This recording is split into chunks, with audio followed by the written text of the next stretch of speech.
Picture this. It's a Tuesday morning and a couple, let's call them David and Carol, are sitting at their kitchen table. Coffee's hot. They've worked hard their whole lives. They're both 62. They're both healthy. And they've been looking forward to this day for years. David pulls up the Social Security website. They look at the numbers together, and they make a decision that feels completely logical, completely fair. And that decision, they'll never know this because no one tells them, is completely irreversible. They both click apply, and 30 years later, Carol is 87 years old, and she's been a widow for 6 years. Every single month, she opens her bank account and lives on a Social Security check that could have been $1,500 a month higher. That higher check was possible for the rest of her life if that Tuesday morning had just gone a little differently. That's what this video is about. And today, you're going to learn 5 things most married couples never figure out until it's too late. First, why the higher earner's Social Security claiming age is the most important financial decision a married couple makes in retirement.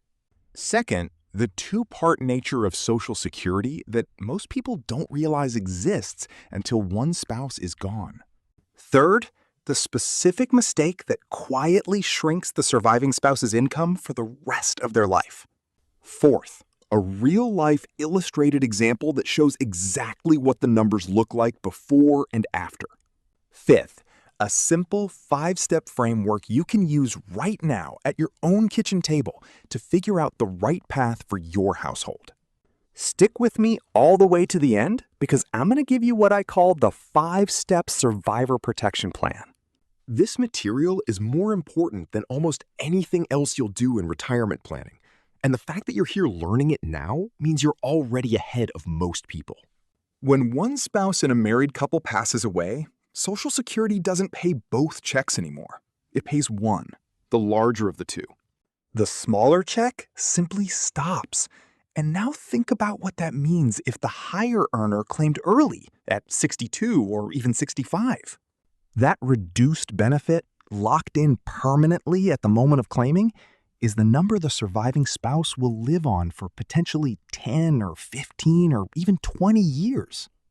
More than 3.8 million widows and widowers were collecting survivor benefits as of late 2025, and that is a real number for real people. The average monthly survivor benefit paid in mid-2025 was about $1,574 for people covering housing and groceries and prescriptions. And here's what makes this so frustrating. The decision that determines that survivor benefit was made years or even decades earlier, often without anyone explaining the consequences. This isn't just about retirement income. It's about financial protection for the spouse who lives the longest, and that's what's truly at stake here. The decisions you make now are the decisions that determine what that protection actually looks like. So let me explain exactly how this works from the ground up. Let me explain this simply, because Social Security for a married couple is really 2 systems running at the same time. There's the system that pays you both while you're both alive, and there's the system that protects the survivor after one of you is gone. Most couples only think about the first system, but the second one is actually more important and more worth protecting. Think of it like a house, where while you're both living there, you've got 2 furnaces running and 2 sources of heat keeping everything warm. But the day one of them shuts down permanently, the only warmth in the house comes from whatever the other one was producing. If you made choices that limited that second furnace, you can't go back and change them. And the same is true with Social Security. Every American worker has what's called a primary insurance amount, which is the monthly Social Security benefit they'd receive at their full retirement age. For anyone born in 1960 or later, that full retirement age is 67. And for people born in 1959, it's 66 and 10 months. Social Security calculates your benefit based on your 35 highest earning years, adjusted for inflation, which is how they arrive at your personal baseline number. You can claim as early as 62, But claiming early comes with a permanent reduction that never goes away. Not ever. If your full retirement age is 67 and you claim at 62, you receive roughly 70 cents on every dollar of your full benefit. That reduction is baked into every check you receive for the rest of your life. And as we'll talk about, it affects the survivor too. On the other end, if you wait past your full retirement age, your benefit grows through what are called delayed retirement credits. For anyone born in 1943 or later, Social Security adds approximately 8% to your benefit for every year you wait, up to age 70. Wait from 67 to 70, and your benefit grows by 24% permanently, and it adjusts for inflation with every cost of living increase along the way. On a $2,800 monthly benefit at full retirement age, the gap between claiming at 62 and claiming at 70 is roughly $1,500 a month. Now, spousal benefits work like this. If one spouse's own benefit is lower than half of what the higher earner receives, they may claim a spousal benefit instead. That spousal benefit can be up to 50% of the higher earner's primary insurance amount, but only if claimed at the lower earner's own full retirement age. Claiming the spousal benefit earlier reduces it, and spousal benefits don't grow past the lower earner's full retirement age, so waiting longer than that doesn't make them bigger. Here's the piece that ties everything together, and this is what most couples miss entirely when they sit down to make this decision. When the higher earner dies, the surviving spouse steps up to 100% of whatever the higher earner was actually collecting at the time of death. If the higher earner waited until 70 and was collecting a large, fully credited benefit, that becomes the surviving spouse's benefit for life, locked in and inflation adjusted. If the higher earner claimed at 62 and was collecting a permanently reduced benefit, that reduced number is exactly what the survivor inherits for the rest of their life. The higher earner's claiming age isn't just about their own retirement. It's about building the financial foundation the survivor will stand on after they're gone. And there are a few traps, completely understandable ones, that trip couples up before they ever get a chance to think this through clearly. The first trap I call the fair and equal mistake, and it is by far the most common one couples make together. Both spouses have worked their whole lives. Both have their own Social Security record, so the instinct is to start collecting at the same time. It feels fair, it feels balanced, and it completely ignores the most important asymmetry in the whole system, which is that the larger benefit does double duty. The larger benefit serves both spouses now and protects the survivor later, and treating both benefits as equal misses that entirely. The fix is to stop thinking about Social Security as two equal paychecks and start thinking about which one needs to be protected most. The higher earner's benefit is the one that matters most to the survivor, and that's the one worth being strategic and patient about. The second trap is what I call the "we need the money now" mistake. And this one is understandable because sometimes it really is true. If you genuinely can't afford to wait, claiming earlier makes real sense. But for many couples, this trap springs from anxiety rather than actual financial need. The anxiety might be about whether the program will still be there or about health concerns, so the higher earner claims early and locks in a reduced benefit permanently. In a couple where the higher earner's full retirement age benefit is $2,800, claiming at 62 means collecting roughly $1,960 a month instead. That's an $840 monthly reduction every single month for life, and for the surviving spouse's life after that as well. The actual number depends on your specific benefit amount and how long each of you lives, but the direction of that gap is almost always the same. The third trap I call the old strategy trap, and it catches people who got advice years ago that simply no longer applies today.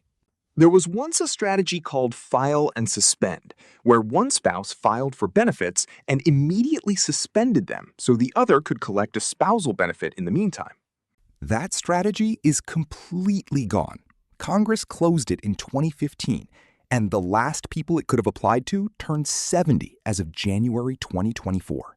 There was also a related approach, where a spouse at full retirement age could choose only the spousal benefit and let their own retirement benefit grow in the background.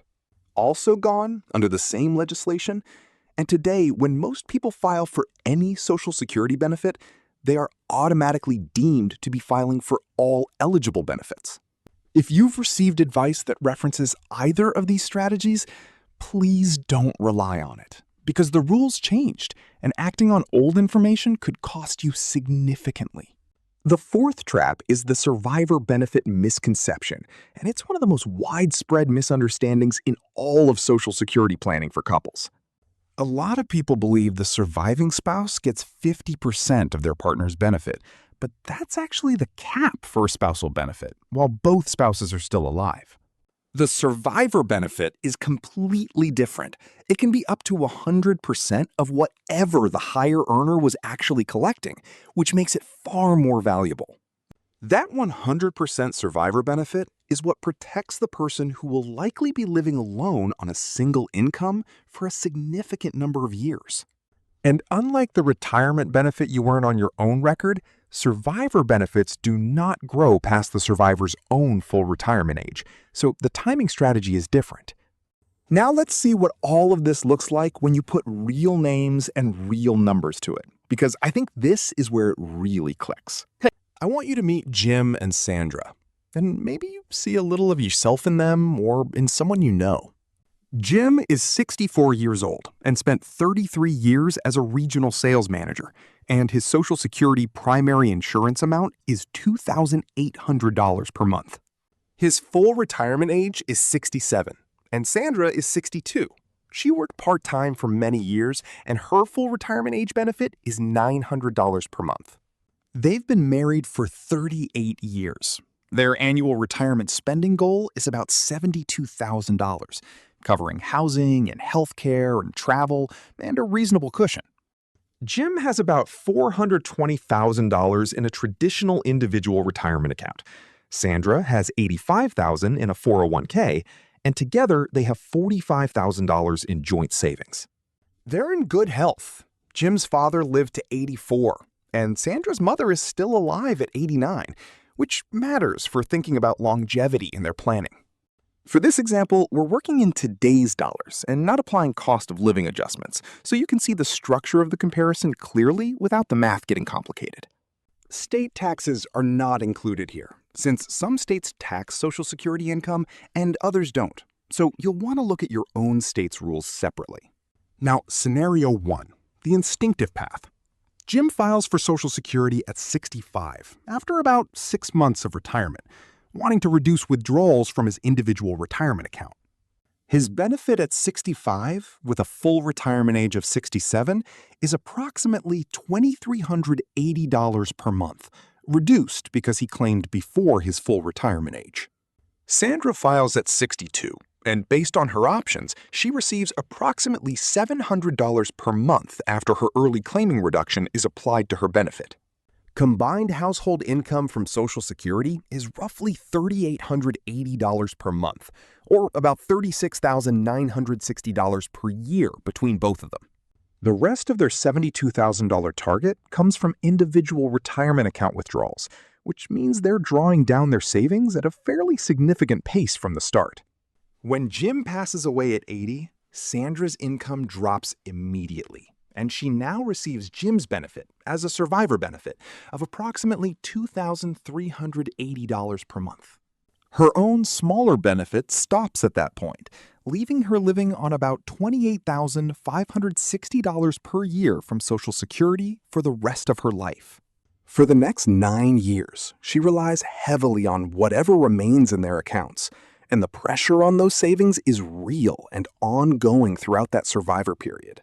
Now scenario 2, the coordinated path. Sandra files at 62, receiving her own reduced benefit of approximately $700 per month as a bridge income source for the household. Jim delays until age 70 And at 70, his benefit is approximately $3,472 per month, a 24% increase over his full retirement age amount. That's an extra $672 per month locked in permanently and growing with every cost of living adjustment from that day forward for the rest of their lives. Combined household Social Security income once Jim files at 70 is roughly $4,172 per month, or about $50,000 per year between them. They're drawing less from the individual retirement account during the joint years, giving it more time to grow, or at least deplete more slowly than in scenario 1. When Jim passes away at 80, Sandra's survivor benefit is approximately $3,472 per month, his full delayed benefit, and now hers for the rest of her life. That's $41,664 per year from Social Security alone, compared to $28,560 per year in the first scenario. The monthly difference to Sandra is roughly $1,092 per month more in scenario 2. And over 9 years of widowhood, in today's dollars, that's approximately $118,000. Add the benefit of reduced individual retirement account drawdowns during the joint years, and the gap in overall retirement wealth between the two scenarios widens even further. Your numbers will be different, your ages will be different, and your benefits will be different. But the structure of this comparison is real, and the direction is almost always the same.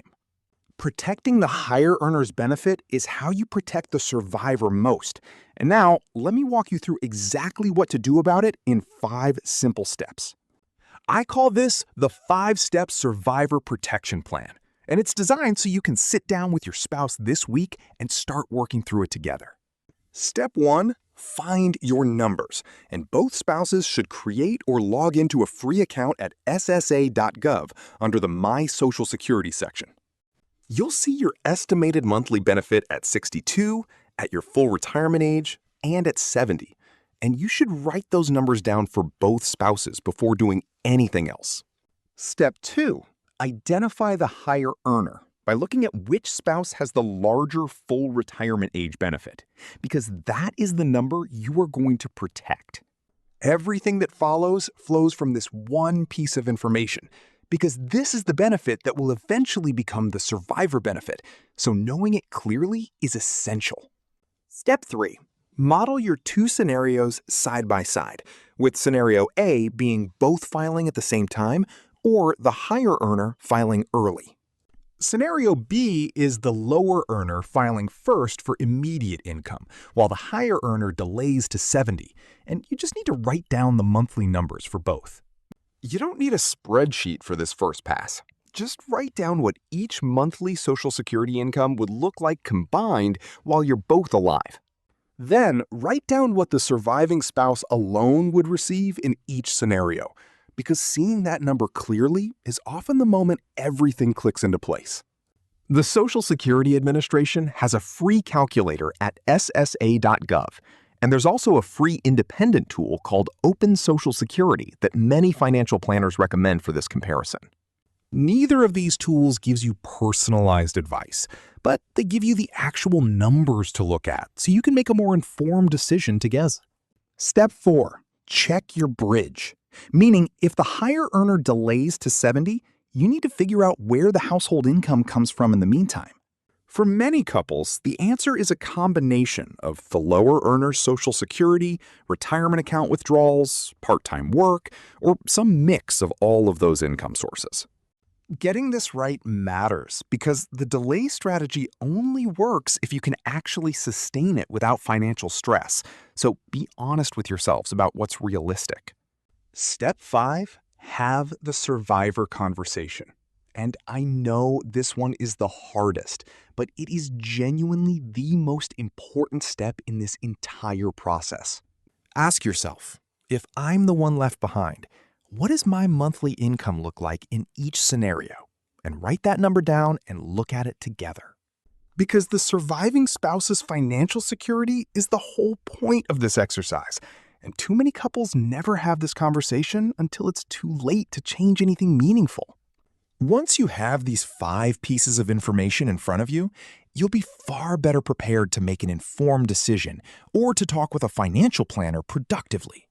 If your situation is fairly straightforward, two spouses, both with their own Social Security records, and no pensions from government work, the 5-step plan is a solid starting point. But some households have additional layers worth knowing about, and I want to touch on a few of them briefly so you're aware they exist. If either spouse worked in a government job like teaching or firefighting or state or local government and was covered by a pension from work that didn't pay into Social Security, listen up.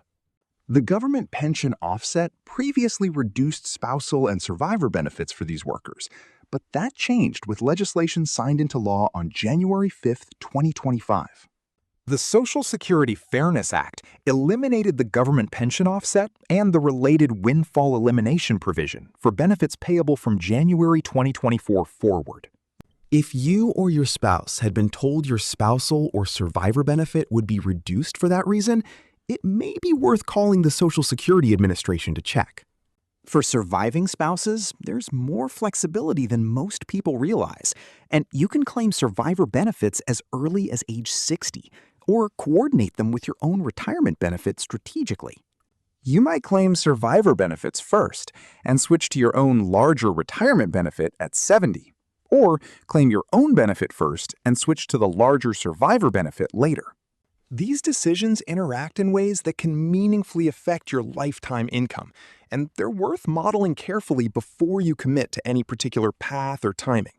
For couples doing significant Roth conversion planning or trying to manage Medicare premium surcharges, the timing of Social Security claiming intersects with taxable income in ways that can really matter. Delaying Social Security while drawing from pre-tax retirement accounts and doing Roth conversions can sometimes reduce your long-term tax exposure in meaningful ways, but this is more complex territory. And a quick note on the Social Security earnings test. If you claim benefits before your full retirement age and you're still working, your benefits can be temporarily reduced. In 2025, benefits are reduced if your earned income exceeds $23,400 per year before your full retirement age, but those withheld benefits aren't permanently lost. They're factored back into your monthly payment when you reach full retirement age, so it's something to be aware of rather than something to panic about. For anything beyond the basics, I'd encourage you to work with a qualified fiduciary financial planner, someone who is legally required to act in your interest and not earn a commission. A friend of mine who spent decades helping people with retirement planning used to describe the Social Security claiming decision in a way that has always stuck with me. He said, imagine you're building a bridge, and while you're both alive, you both walk across it every single month to collect your income and live your life. But one day, one of you won't be there anymore, and the width of that bridge, the one that carries the survivor, was determined on the day you first built it. You can't go back and widen it after the fact, and the higher earner's claiming age is exactly how wide you decide to build that bridge. That's not a decision to make in a hurry, and it's not a decision to make based on what everyone else around you seems to be doing at 62. And it's definitely not a decision to make without understanding what it means for the person who loves you most and will very likely outlive you by many years. You don't have to get this perfect, but you do have to think about it. And now you have the tools and the framework to actually start. Everything I've shared in this video is for educational purposes only, and I'm not your financial advisor, not your tax professional, and I'm not giving you personalized advice. Social Security rules are genuinely complex, and the right strategy for your household depends on your specific ages and benefit amounts and health and other income sources and life circumstances. Please talk to a qualified fiduciary financial planner or a Social Security specialist before making any claiming decisions. And the Social Security Administration itself is a free resource available to everyone. You can reach them at ssa.gov or at 1-800-772-1213 to speak with a representative directly. If this video helped clarify something you've been wondering about, I'd love to know. So leave a comment below with the word bridge to let me know this topic was useful. That one word tells me this content helped you, and it also helps other people just like you find this video when they need it most. And if you're not subscribed to Uncle John Financial yet, please hit that subscribe button because we put out new retirement planning content every single week, all in plain English. Take care of yourselves and take care of each other.